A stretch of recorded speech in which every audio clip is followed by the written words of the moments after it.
Well, good morning from the world famous Capilano suspension bridge. There it is, 70 meters across and way up above Capilano Canyon.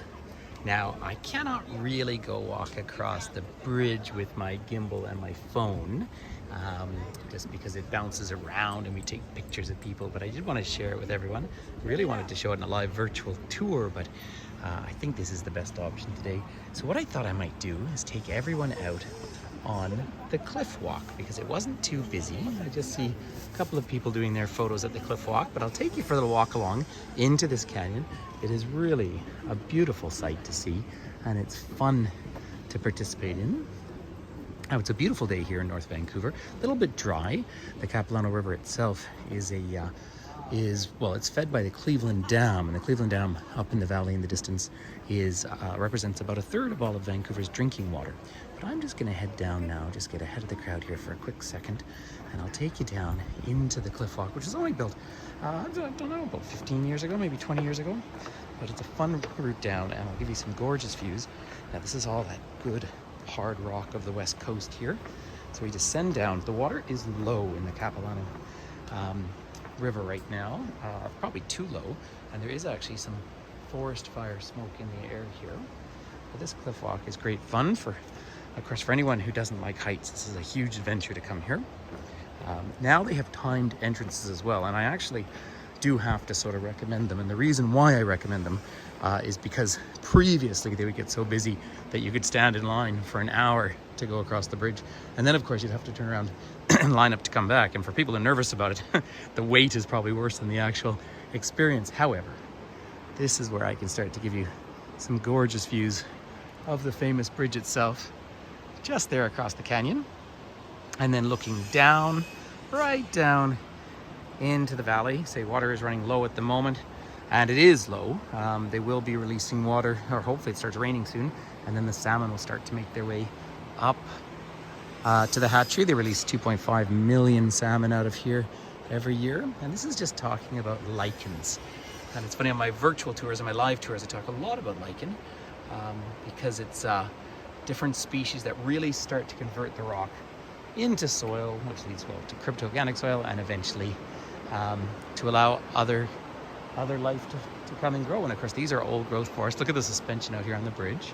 So even though this isn't truly a suspension bridge, but the trees in some of this old growth forest can be up to 1,000 years old. They have a natural fire repellent in their bark, makes it sort of damp. That said, the risk of fire seems to be increasing every year around through here. Now the mountains of the North Shore are, well, right out in front of me, always straight up to the north. And Grouse Mountain is just up at the top there. That's where the two bears are now 21 years old. Grinder and Kula, they were both orphan bears. And those of us who travel here often have watched them grow up for years. So it is gorgeous. But this cliff walk is a lot of fun for those who are up to such things. Tell you what, I'm just gonna go and nip past this couple here for a second. And we talk about the erosion through the area here. Let's carry on, go up the stairs here. And I might as well take everyone on the full cliff walk. And because it's not too busy, I'm able to do this, which is really fun. So the original suspension bridge itself goes back to the 1880s, 1889. They started to build it over here. They say it's the first purpose-built tourist attraction out here in British Columbia, in the Greater Vancouver area. Then we're over in the district municipality of North Vancouver.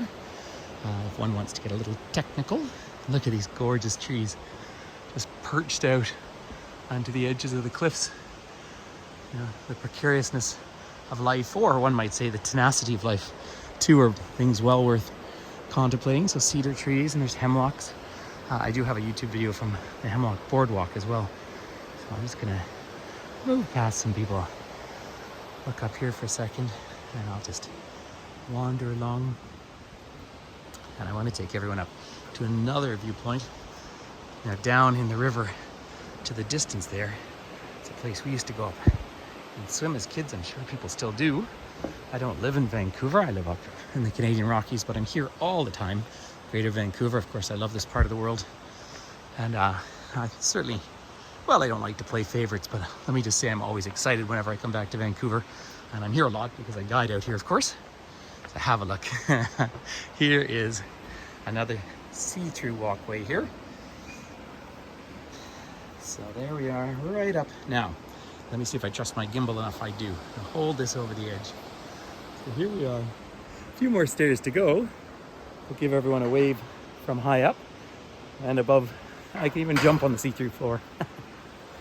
So there is just ferns, ancient plants in the light coming through the forest up in the distance. It's just so spectacular.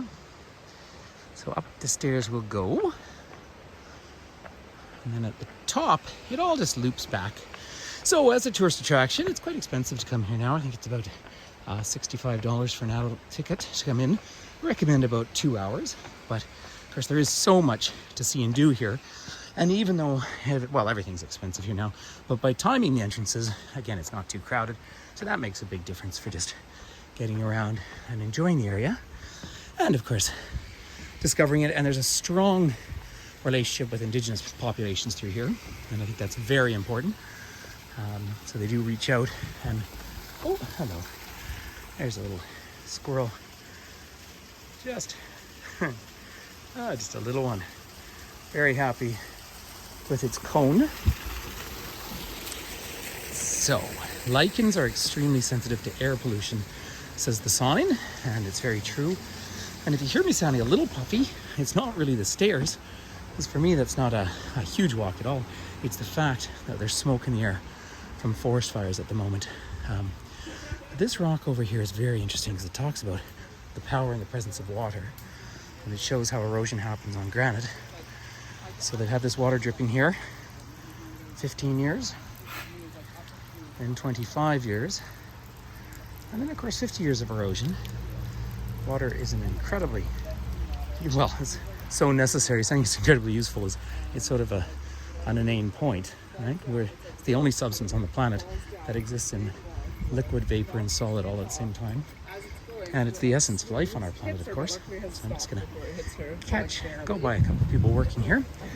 Yeah, why don't I take the fun tree trunk steps as well, right around the edge. So this cliff walk has really added the activities. If you go over the bridge, then they have a treetop walk around the top of the cedars, which is lovely.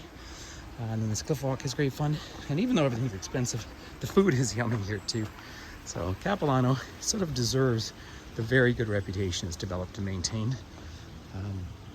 The other, of course, huge visitor attraction here on the North Shore is Grouse Mountain that I was talking about earlier, where of course you get to see the 2 bears as well.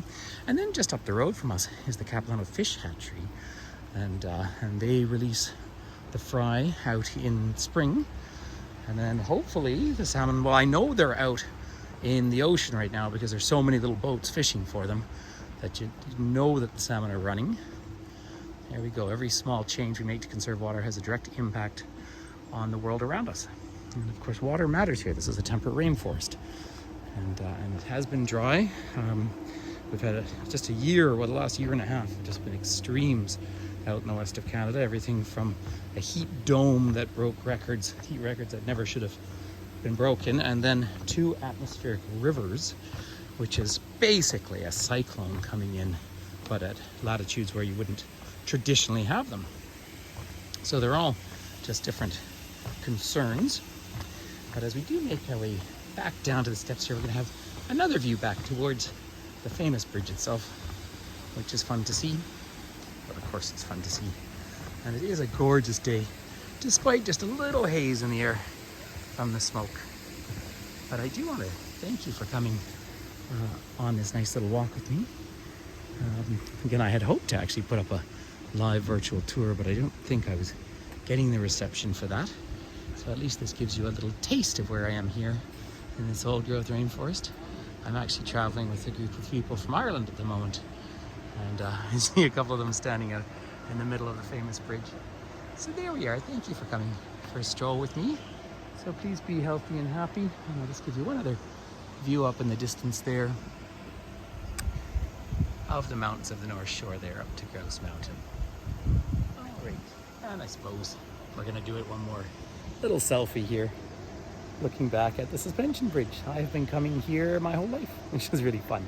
So hello and peace and love from Vancouver. Well, from North Vancouver specifically.